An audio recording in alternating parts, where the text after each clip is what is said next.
Hey guys, what's up? Today we are going to start our new topic which is RAS mechanism. तो ये video थोड़ा introductory हो सकता है but क्योंकि फर्स्ट वीडियो है तो थोड़ा माइंड मत कीजिएगा please. So let's get started. RAS mechanism. So first of all full form देखें तो renin angiotensinogen aldosterone system. I repeat, renin angiotensinogen aldosterone system.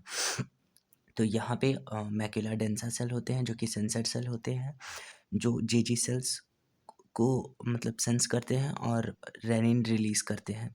Jazzy cells renin release करते हैं और जेजी सेल्स ज़्यादातर एफरेंट आर्ट्रियोल्स में पाए जाते हैं. होते एफरेंट में भी है बट ज़्यादातर एफरेंट आर्ट्रियोल्स में पाए जाते हैं.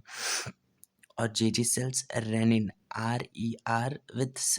Rennin with single N.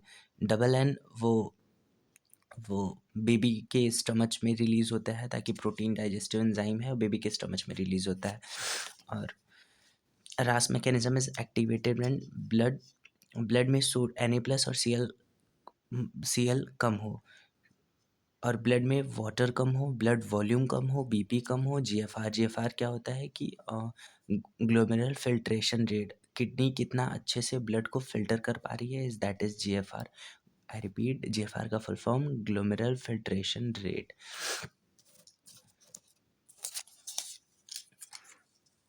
और यहाँ पे देखते हैं जीएफआर कम होगा तो sensed by macula densa JG cells को रिलीज़ करेंगे, जेजी सेल्स रिलीज़ करेंगे, जेजी सेल्स रेनिन रिलीज़ करेंगे. ओके, अब यहाँ पे देखते हैं रेनिन का एक्चुअल वर्क. यहाँ एंजियोटेंसिनोजन रहते हैं जैसे प्लाज्मा प्रोटीन होते हैं सिक्रीटेड बाय लिवर. ओके, हाँ, एंजियोटेंसिनोजन एक्चुअली गाइज कैमरे में फ्रेम में देख के बोलना रहता है तो थोड़ा सा नर्वस फील कर रहा हूँ, बाकी I will improve my self. Angiotensinogen plasma protein होते हैं तो एंजियोटेंसिनोजन को रेनिन एंजियोटेंसिनोजन फर्स्ट में कन्वर्ट करते हैं. I repeat, angiotensinogen. यहाँ से प्लीज़ अच्छे से कॉप अप करिएगा क्योंकि ये मेन इंपॉर्टेंट टॉपिक है. एंजियोटेंसिनोजन को रेनिन एंजियोटेंसिनोजन फर्स्ट में कन्वर्ट करते हैं. यहाँ पे मैं एक्चुअली मैं डायग्राम में नहीं दिखा पाया, ये पूरे ब्लड वेसल में हो रहा होता है क्योंकि ब्लड वेसल में ही सारा कुछ ये सब हो रहा होता है. आई रिपीट, ये सारा कुछ ब्लड वेसल में हो रहा होता है. एंजियोटेंसिनोजन को रेनिन एंजियोटेंसिनोजन फर्स्ट में कन्वर्ट करते हैं और रेनिन किडनी से सिक्रीट होता है और ये एंजियोटेंसिनोजन लिवर सिक्रीट करता है. और यहाँ पे देखिएगा एंजियोटेंसिनोजन फर्स्ट को एंजियोटेंसिनोजन सेकंड में कन्वर्ट करता है एसीई एंजियोटेंसिन कन्वर्टिंग एंजाइम जो कि लंग सिक्रीट करता है.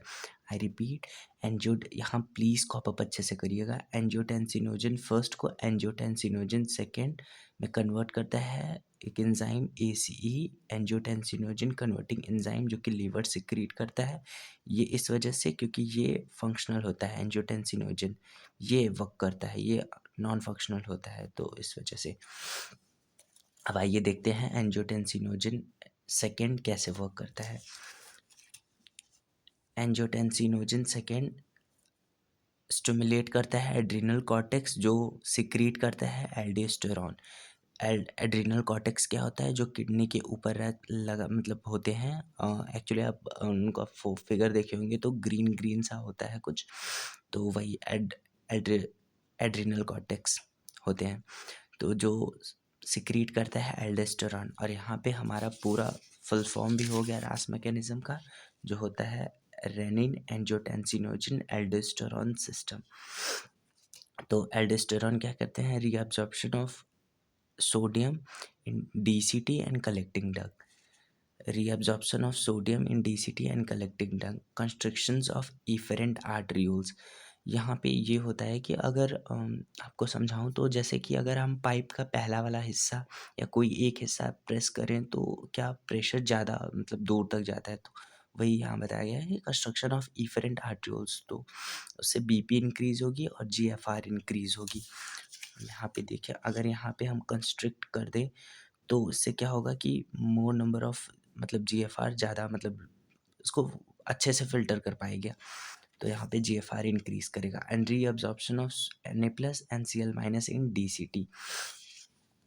और ये हमारा रास मैकेनिज्म यहाँ पे कंप्लीट हो गया। एंड सेम सेम आप उसी का भाई बोल सकते हैं एडीएच, एंटी डायूरेटिक हार्मोन, जिसे वैसोप्रोसिन बोलते हैं।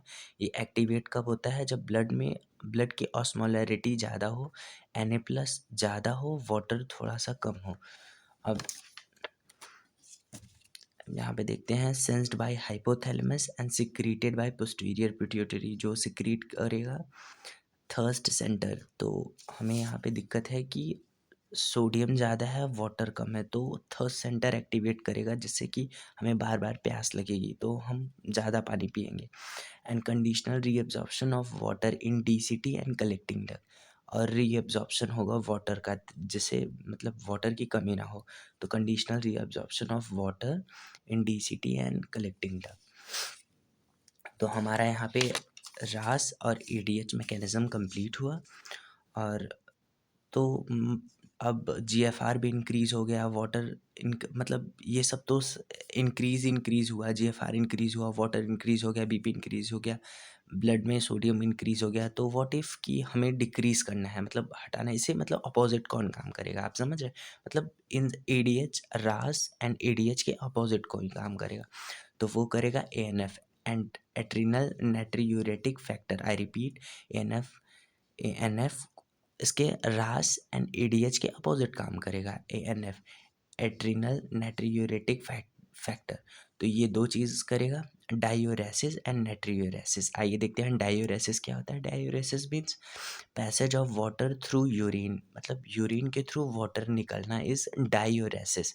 एंड नाइट्रियूरेसिस, तो passage of water, I extremely sorry, passage of sodium through urine, मतलब यूरिन के थ्रू सोडियम का मतलब अमाउंट ऑफ Na प्लस निकलना।